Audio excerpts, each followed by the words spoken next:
Hi, I'm Kayla Bryant. I'm the Global Marketing Programs Director at Sitecore, and we're very excited to be here today talking about the intersection of content and commerce and AI in retail. And I'm joined by an esteemed panel of colleagues in the space, so I'm going to let them introduce themselves. Jake, do you want to start? Yeah, my name's Jake Hookom. Been with Sitecore for a few years now, but previously spent about 20 years in the healthcare and commerce space. Anya Minbiole. I'm with Microsoft. I've been with Microsoft for about 20 years, hard to believe, and I'm a business strategy lead in our retail and consumer goods industry. And I'm Sean McInerney. I lead the North American Customer Experience Practice for Avanade X, the experiences business group of Avanade.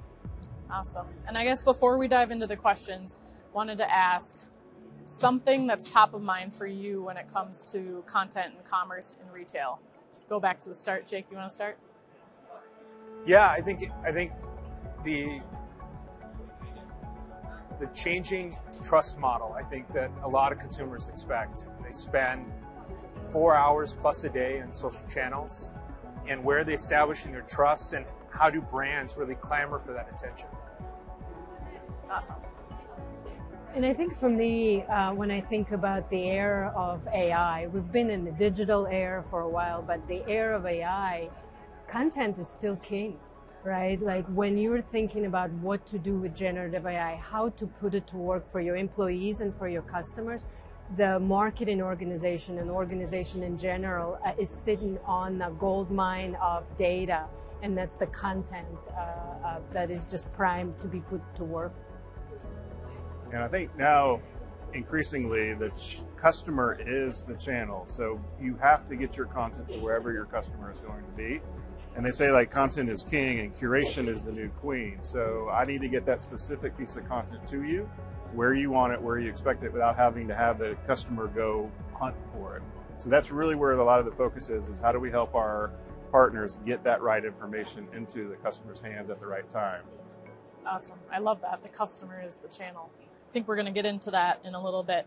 But let's start with the first question, which is, what's the retail landscape like at the moment? Let's set the stage for everybody. Would you like to start? I would, yeah. So I think we are coming on the back end of the pandemic, which really changed the retail landscape as a whole. And what we're seeing is retailers who had not invested in the digital channels up front had to scramble to catch up. And now they are left with those decision points as now that's become the new norm. And then the question of what is the retail footprint in physical locations, how does that interact with the online and e-commerce and omni-channel and whatever you want to call it, purchasing power. So what we're finding now is store traffic is up from pandemic levels. It's not reached where it was, but everybody that's walking into a retail store has an influence from some other digital channels. So it's important to keep that brand positioning and that relationship that's been built as they choose to interact with whatever channel. And I think as you look at demographics, it shifts on what expectations are for what different channels are. So a Gen Z coming into a retailer expects something other than a boomer coming into something and expects something completely different. How do you solve the need for both of those customers?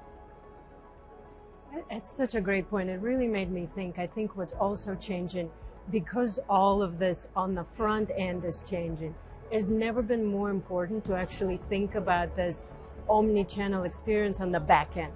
Your business processes supporting everything that you've just said.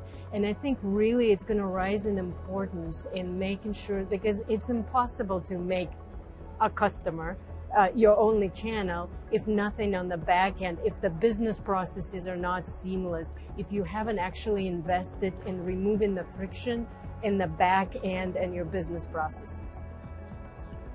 Exactly. It's that notion of the generational maze you have to navigate. Where do you advertise that Stanley thermos to somebody like your father versus the oversized, Stanley quencher to your teenager? And the amount of pressure, to your point, that puts on marketers and merchandisers to be able to double down and invest in all those channels at once. What sorts of technology trends are top of mind for retailers in response to those changes? I mean, the obvious one is generative AI. And I think, when we look at the industry and we look at events like NRF, there's tons of different technologies, capabilities coming to market in terms of generative AI. I think the challenge for a lot of retailers will be, A, capitalizing on those opportunities, those unique touch points, bringing the AI in. But I think more importantly is how do they connect it? To your point, like how do they connect their supply chain, their CRM data about their customers, what's going on in their store, connecting all that data together to make a smarter AI play in market. Yeah, I think another thing too is online shopping expectations that are transferring to retail locations. How are they fulfilling that at the location? So AI is going to be an amazing tool, and I think we've barely scratched the surface of how do we talk to everybody personalized, and that goes back to the generational branding, right?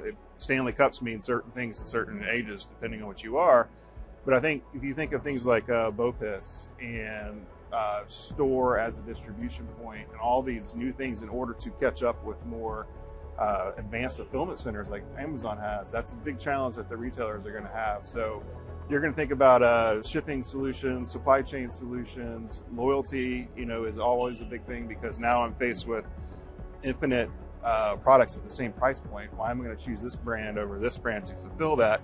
And that's that relationship that you've built over the years. And so a digital relationship backed up with a physical relationship, you've got to keep that thread together for that brand promise. Otherwise, it'll start to break down and you'll find a new channel. I've been going to CES for 20 years, and I find it incredibly interesting that Walmart was the keynote in the past 3, right? And that just tells me so much how much in the technology industry is changing, right? And they've talked a lot in that keynote, the CEO of Walmart, about how AI and data and, it's human-centered, powered by technology. And I think, to me, technology by itself is really, that's not the answer, right? It's the human-centered, powered by technology. It's what's going to make a difference. It's what's going to allow you to create that competitive advantage. And if you can actually do it, human-centered inside your organization, right? Your number one asset is your human capital. And then how do you apply it? Better careers, better experience for your employees actually means better customer service.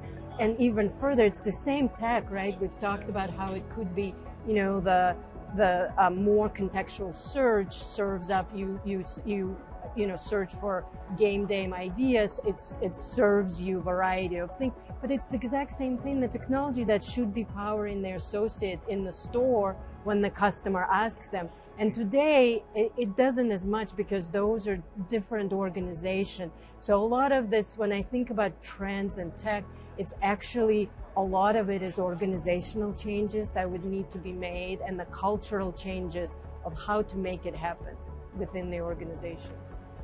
Yeah, I remember major retailers back in the day, you go online and you look at where their buyer journey started. Their buyer journey started online and looking up a product, looking at information on the product, and then they would go in store.